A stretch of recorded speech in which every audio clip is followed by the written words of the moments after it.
सबसे पहले ओमिक्रॉन को लेकर ही बताइए, दुनिया भर में क्या कुछ चल रहा है, मतलब मार्केट के एंगल से, कि मार्केट को डर है, नहीं है, पीछे छोड़ चुके हैं या खतरा बरकरार है?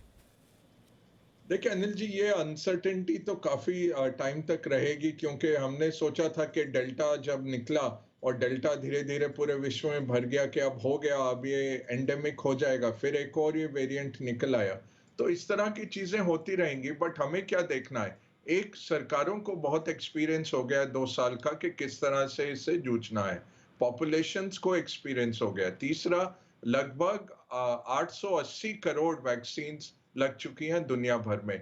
ज्यादातर राष्ट्र, सबसे गरीब देशों को छोड़ दीजिए, बट बाकी राष्ट्रों में 60 से 80% पॉपुलेशन को 2 डोज लग चुकी है। और इजराइल जैसी कंट्रीज में तो अब चौथी डोज लगानी शुरू कर दिया उन्होंने 60 साल के ऊपर की उम्र वालों को। तो ये वेरिएंट आता रहेगा, ये 1 साल और लगता है कि ये रहेगी मुश्किल।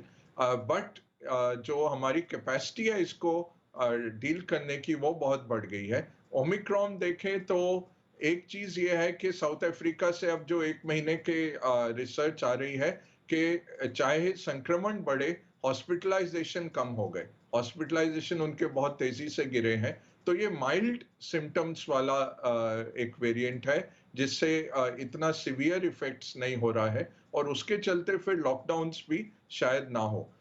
इसके विपरीत क्या हुआ कि नीदरलैंड्स ने लॉकडाउन घोषित किया। इंग्लैंड में जिस तरह से बढ़ रहे हैं केसेस, डर था कि क्या लॉकडाउन करेंगे, तो प्राइम मिनिस्टर ने आके कहा कि हम लॉकडाउन नहीं करेंगे और लोगों से कहेंगे कि वो चुस्त रहें। और दूसरा है कि बूस्टर डोज तेजी से हम लगाएंगे। एक अच्छी जो कल डेवलपमेंट आई कि फाइजर की और मर्क की दवा जो है, तो एक तो है हमारे पास अभी वैक्सीन है कि ये बीमारी हो ना, दूसरा चाहिए था कोई दवाई हो जो ले जा सके। अभी तक वो रेमडेसिविर और ये सब चल रहा था। एंटीबॉडी कॉकटेल भी एक आ गया है, भारत में भी आ गया, बहुत अच्छा चल रहा है वो।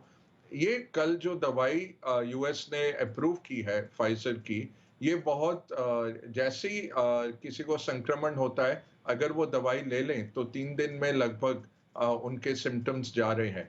तो ये अब ऑलरेडी अमेरिका ने 1 करोड़ दवाइयां खरीद ली हैं फाइजर से। और मुझे लगता है फाइजर, ये जेनरिक, भारत के जो जेनरिक निर्माता है हमारी फार्मा कंपनियां, उनके साथ करार हो जाएगा।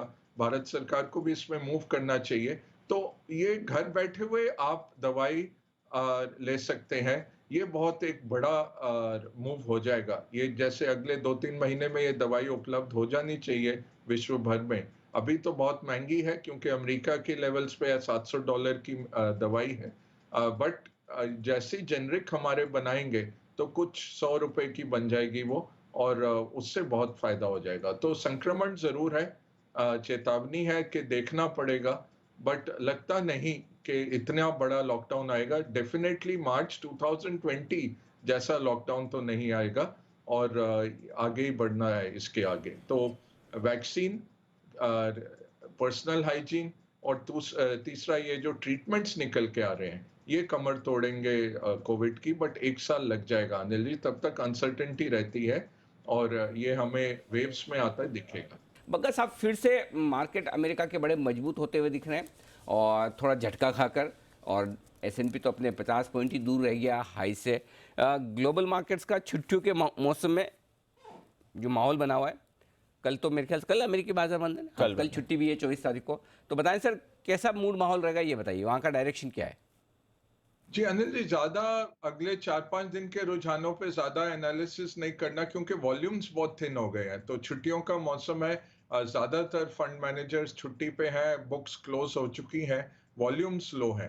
तो ज्यादा इसमें एनालाइज नहीं करना है। दूसरी बात यह है कि गिरा क्यों मार्केट, उसके 3 अहम कारण थे। एक तो फेड का जो चेंज हुआ टाइटनिंग की तरफ, मॉनेटरी पॉलिसी। दूसरा था ये ओमिक्रॉन कितना बड़ा होगा, जैसे आपने कहा लॉकडाउन्स होंगे तो उससे दिक्कत आएगी। और तीसरा था बाइडेन का जो बिल्ड बैक बेटर $2 ट्रिलियन का जो स्टिमुलस पैकेज था, उस पे लगा कि वो पास नहीं होगा, क्योंकि डेमोक्रेट्स जिनकी इक्वल होल्डिंग है, सेनेट में 50 मेंबर उनके हैं, 50 रिपब्लिकन है, और डेमोक्रेट्स में से एक सेनेटर मैंचिन ने कहा कि वो इसको सपोर्ट नहीं करेंगे। तो मार्केट बड़ी तेजी से गिरा कि जब मॉनेटरी स्टिमुलस विड्रॉ हो रहा है उसी टाइम पे फिस्कल भी नहीं आएगा तो मार्केट को चलाएगा क्या, और क्या उससे एक स्लो डाउन आ जाएगा अमेरिकन इकोनॉमी में। तो वो उसके आगे पिछले 2 दिन में क्या हुआ है, बाइडेन की बातचीत हुई है इन सेनेटर से और व्हाइट हाउस ने कहा है कि वो ऑप्टिमिस्टिक हैं, और सेनेट के जो स्पीकर हैं उन्होंने कहा है कि जनवरी में ये वोट के लिए लाएंगे और हो सकता है 2 ट्रिलियन ना हो बट 1.5 ट्रिलियन या $1.25 ट्रिलियन का पैकेज पारित हो जाएगा। तो इससे मार्केट्स को जरूर कुछ सांत्वना मिली है।